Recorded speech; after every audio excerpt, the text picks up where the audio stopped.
So I first encountered this Newman text actually when I was a youth singer.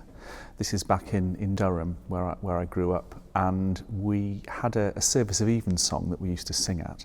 And the priest there used to use, amongst other things, Newman texts, and this one was quite regularly used, in fact. It's very appropriate to a quiet, meditative service. So I was familiar with it. It's quite nice to come back to texts that you knew quite a long time ago, because you change over time, your understanding of texts changes over time, and your life experience, of course, changes over time. So when I was reacquainted with the text for this project for Genesis Foundation, it was wonderful to look at that text again from a different perspective, from an older perspective, and it really talks about the human condition and the relationship with God.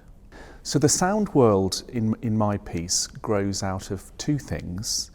One is the meditative nature of the original text, and the other is that Harry Christophers, who conducts the 16, specifically asked me to use a violin in the texture. So this is a piece that combines the choral sound with a solo violin. And what I've done is I've juxtaposed the softer sounds of the choir against a more kind of weaving line of the violin.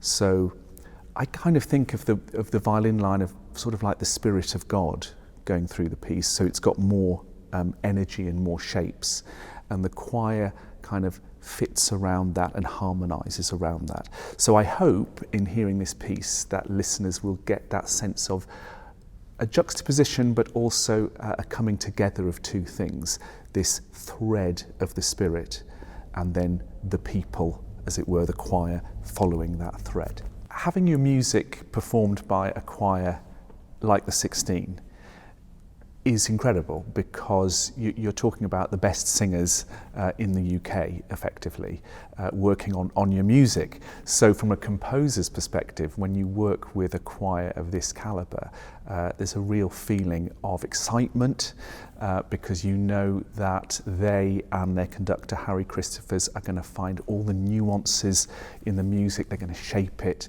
incredibly musically.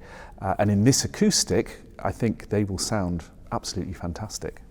For a composer, there is this really exciting moment when the music stops being something that you've written down on a page and thought about yourself on your own in your studio, and it becomes the thing that the musicians are performing. And that energy, that life, that humanity that comes from the performers is the magical sort of final touch. And so for the composer, when that happens, that is truly magical.